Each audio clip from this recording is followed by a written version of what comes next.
Hi there. Welcome to Conversations for Yoga Teachers. I'm so glad you're here.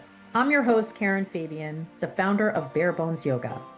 On the show, I help yoga teachers make sense of the parts of teaching that often feel harder than expected, especially around anatomy and how to apply it to your cues and your sequences, and how to truly feel confident when you're teaching your classes.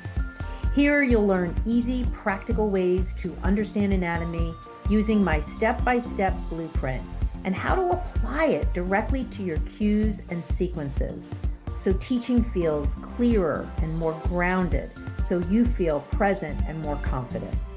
We'll also talk honestly about the inner side of teaching, things like self-doubt, growth, and what actually helps you feel confident over time. You can find daily videos and additional support over on my Instagram and my TikTok channels. On both those platforms, I'm at Bare Bones Yoga. All right, let's get into today's episode. Hi there. Welcome to Conversations for Yoga Teachers. I'm your host, Karen Fabian, and this is episode 395. I am recording this on March 12th, 2026. And this will go live on Monday, March 16th. And I just always love to give you that frame of reference because I don't know when you're listening. Although I will say over the past several weeks, I've seen a jump in listeners, and it does seem like people are listening to the current episode close to when it actually comes out, which is kind of cool. I try to make these episodes evergreen so that there's not a topic that won't be applicable anytime, whenever you listen. But especially when I start out the conversation, I like to always talk a little bit about stuff that's happening like right now. So, in to that end, I guess what I'll share is yesterday I taught a webinar or I hosted a webinar. And even the word webinar sort of makes me cringe because it's kind of a corporate-y word. But I use that word here because typically what I teach is workshops. And I love doing workshops on Zoom. I love, no slides unless they're super necessary to show a muscle picture and just standing there with the skeleton, seeing all the teachers, and just having a conversation. And that's typically the style I love. And I think I really have leveraged Zoom to its fullest extent to make it seem like we're in the same room, specifically because I don't use slides. I think as soon as you turn slides on as the presenter, you disconnect from the participants on Zoom because you can't see them. And in fact, this year, when my Zoom subscription renewed, I got a discount, or I basically discounted it myself by telling them, I don't even use your webinar functionality, so you don't need to charge me for that anymore. And I cut my bill in half. So, and just so you know, the webinar functionality in Zoom is basically one where you log on and you're just running through your slide deck and you don't see anybody. Now, this sort of thing works for people who have hundreds of people on their webinars, but that's not me. I have a small boutique group of teachers who typically join anywhere between, I don't know, 5 to 30 people maybe. And so I can always see them on the screen, and I like to do that to keep it interactive. But the topic I presented on yesterday really lended itself to running through not only an outline of the highlights, but also giving journal questions to the teachers so that they could personalize the experience to themselves. And I really think as a takeaway that can be really valuable. And it can also increase people's comprehens- comprehension and attention because you ask them a journal question and they have a chance to integrate what they've just heard into their own experience. So I did do that webinar yesterday and it was a lot of fun. I think, I'm not exactly sure, but I think I am going to save the webinar replay. I'm sort of toying with it because I might want to do it over again. But if you would like a copy, you can always send me a DM on Instagram. And by the time you listen to this, if I have decided to keep it, I can send it to you. Either way, I'm probably going to end up running this webinar again because it was, I think, a really interesting topic for teachers. Now, the topic I presented on is four trends I'm seeing in how teachers are trained and how it's affecting their ability to teach confidently. And so this is really my view of the industry, but it's sharing that through the lens of how it's affecting you as a teacher. So it's not just like a trending topic type thing or a commentary on the industry. It's really that plus how it's affecting you. And so I really drilled down into real ways that yoga teachers are being honestly held back from feeling more confident in large cases or in large part because of the way they're being trained. And so that was the topic. And this sort of lends itself to today's conversation as well. And so, truth be told, I'm sort of piggybacking on a little bit of what I shared yesterday in the webinar. So, for today's conversation, we're going to talk about why yoga teachers feel insecure even after taking a 200-hour teacher training. And I'm going to say right now, if this is you, you are not alone. Matter of fact, if you took a 200-hour training with the intention of teaching and haven't started yet because you don't feel ready, you definitely wouldn't be alone. I hear that a lot from people. And I will say that specific kind of scenario where you spend the money and you spend the time on a 200-hour training and then you don't start teaching pretty quickly, that comes with a lot of guilt and a lot of shame. A lot of people tell me they feel guilty. They feel guilty they spent the money. They feel guilty that they spent the time and they don't even have the courage to start teaching. Or they feel ashamed, like, I don't have what it takes to be a teacher. And I'm just going to say, I don't want anybody that I ever support as a yoga teacher to feel guilt or shame. Guilt and shame are core emotions. And in my opinion, nothing about the yoga teacher industry should ever cause someone guilt or shame. Now, we can't control oftentimes how our training lands on the people who take it, but we absolutely can set them up for success. And in my opinion, again, this is my opinion, I feel in many cases the yoga industry is failing the teachers. One small example of this, and I have lots of examples like this, is after the webinar, one of the teachers there sent me an email. So she didn't say this at the webinar. She sent me an email after. And she said, do you know how we were trained in our 200-hour in terms of the anatomy piece? She said, we were shown a 20-minute video on something about anatomy, and that was it. And this kind of thing makes my blood boil because there's no oversight onto any of the trainings that are happening out there. And so this kind of thing can happen. And where I have that example, I have dozens of other examples as well. And so again, if you took a training and you do feel a little insecure to start teaching or when you are teaching, this is what we're going to talk about today. This is actually going to be part one of the conversation. Part two will go live next week. In this first part, I'm going to talk about what some of the problems are. And these might be problems that you're experiencing right now. And in the second part, I'll talk about how to address them, things you can try to experiment with something different. So with that,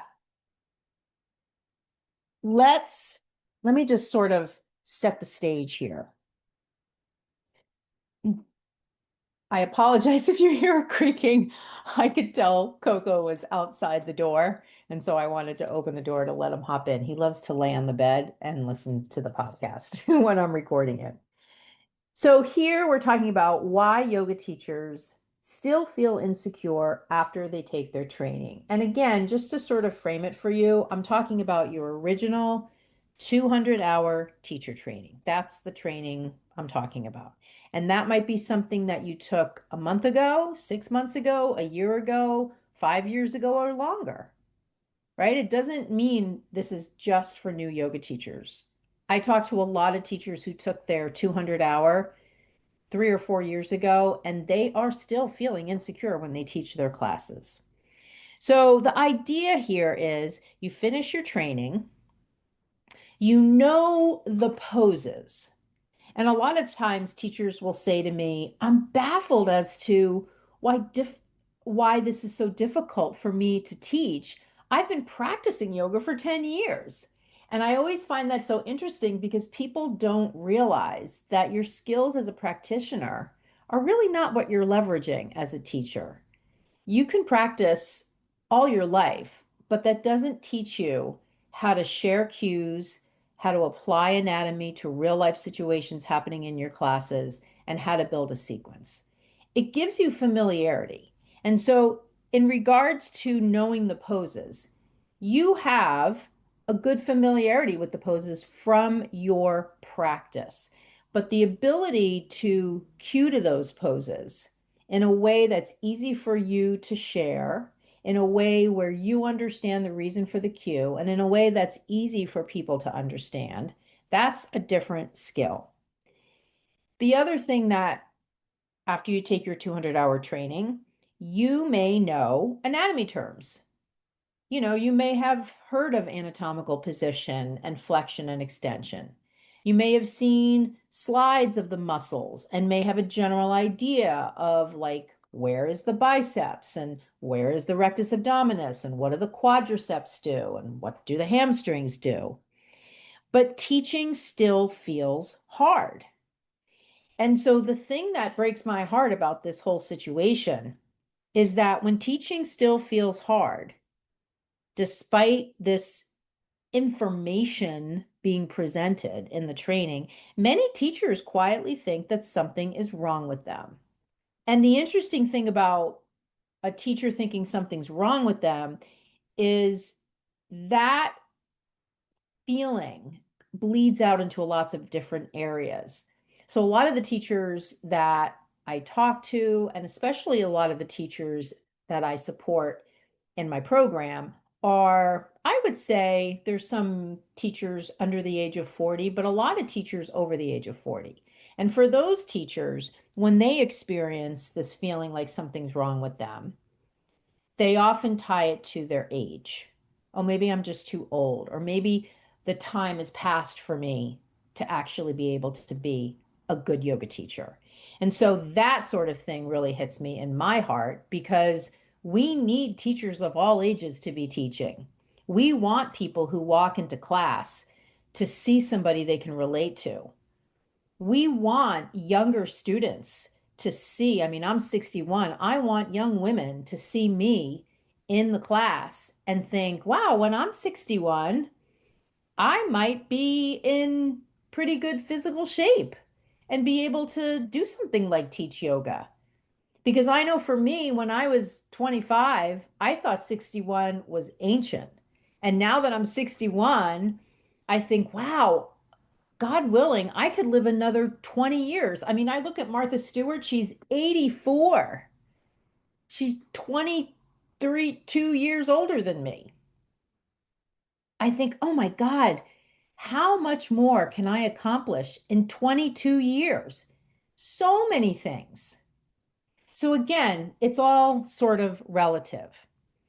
So the real reasons that teachers often feel that this insecurity after their teacher training is because the way 200-hour teacher trainings are structured and conducted is from a high level, this idea of too much information and not enough how to use it.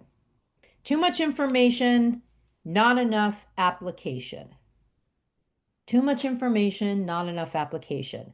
I mean, think of it like in today times, you can just sit in front of your computer and Google questions you have for hours, and you'll just get inundated with information. You don't even need to buy a book anymore. You could just go on YouTube and watch tons of videos. But most of the time, that experience is not going to help you actually teach your class. It's not going to help you with the person who's out of alignment. It's not going to help you with feeling more confident as you're walking around the room. Geez, it's not even going to help you learn how to walk around the room instead of practice with your class. It's not going to help you get over that feeling you have of comparisonitis, where you're comparing yourself to other teachers and letting that let you doubt yourself and your own style of teaching. So again, this too much information, not enough application. Teachers often learn muscles, muscle names, going through muscles in a book. They definitely learn philosophy, which is an important part of teacher training. But again, it's more information. And they oftentimes learn cues for poses by having a list of poses and a list of cues that go with each pose. But again, the piece that's missing is the how to apply it when you're actually teaching. So let me just give you sort of a common example here.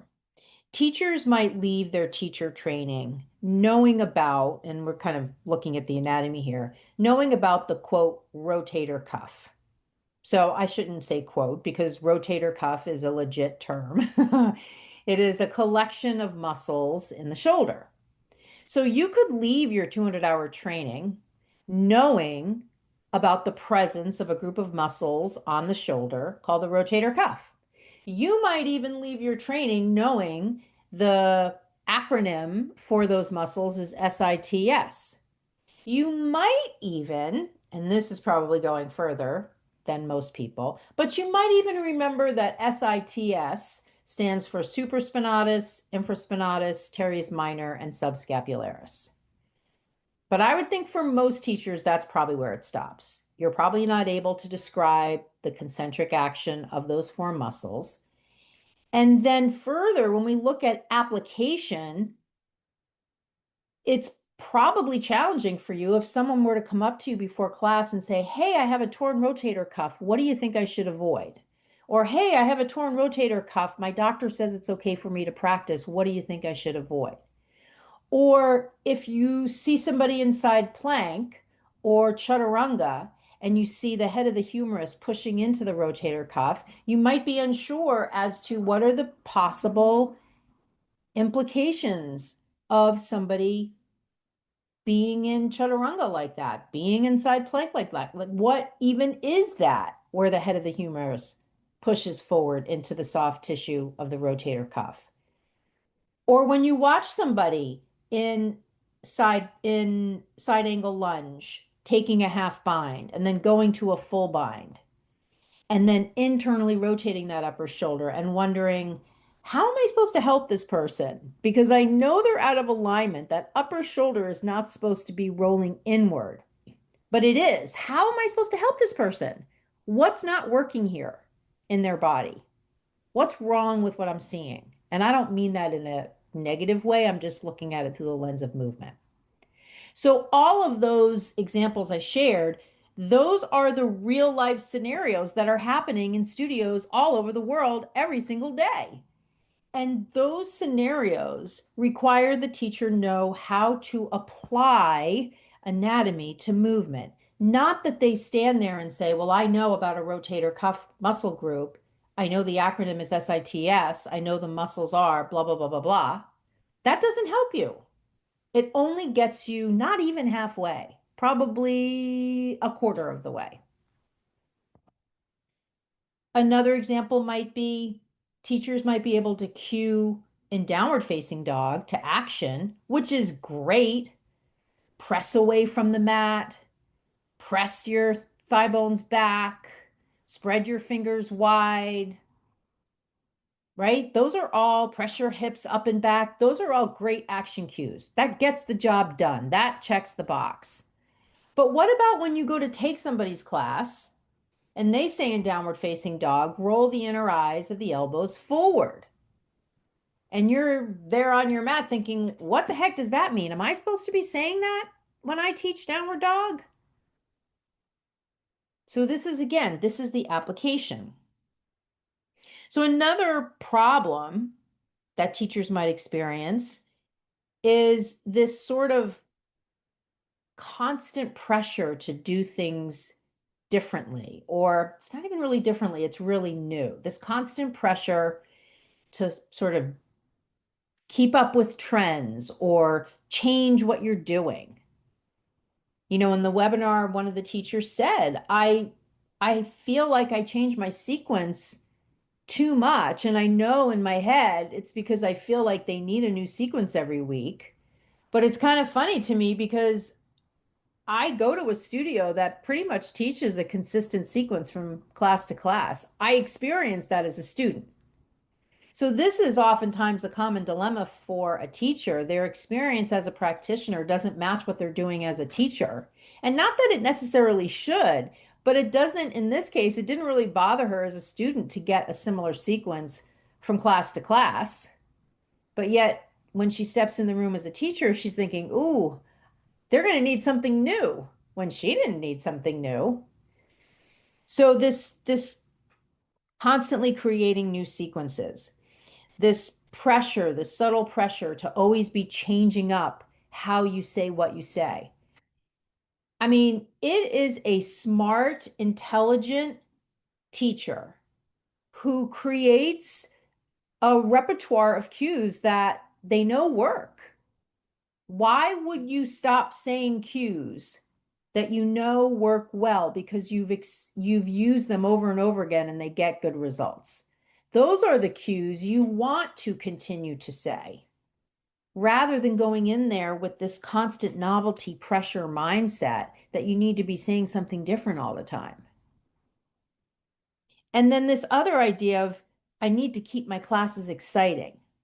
My students need new things. Sometimes I always find it kind of curious. A teacher will justify the way that they're changing their class all the time by saying, well, my students, they need something new. Otherwise, they're not going to get a good workout. Their joints are not going to get an opportunity to move in all different planes. They'll sort of try to speak anatomy to me, thinking that's going to prevent me from seeing through what they're saying, because that's a teacher who underneath it all is basically saying, I can speak anatomy and I can leverage what I know about anatomy to try to justify what I'm doing and make it make sense. But it doesn't make sense.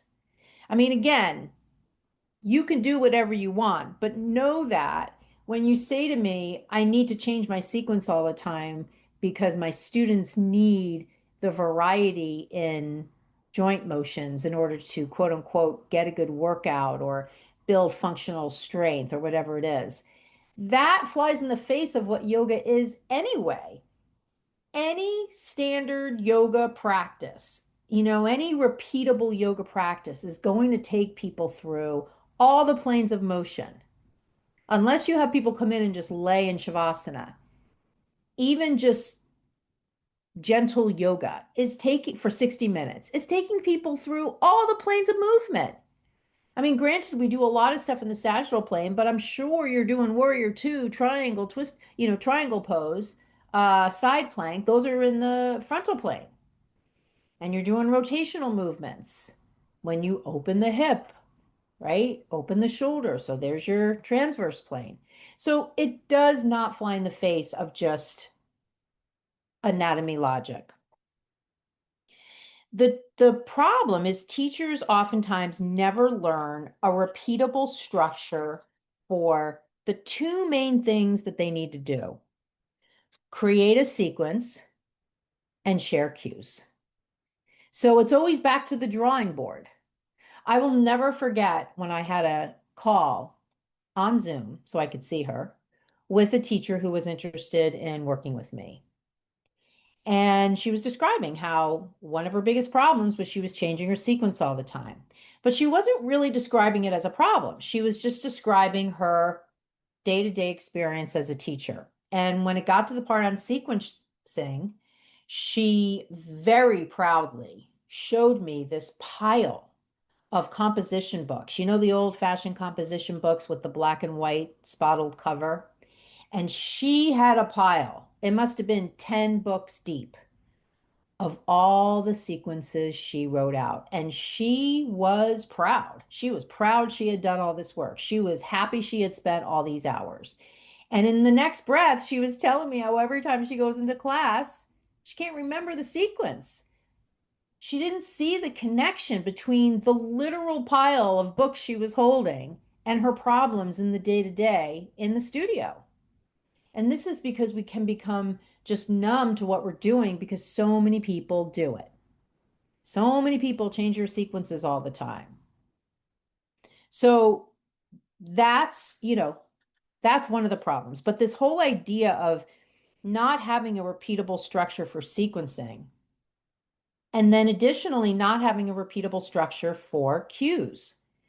This is why I love sharing my cues framework, which is built on the idea of four types of cues: action, alignment, anatomy, and somatic.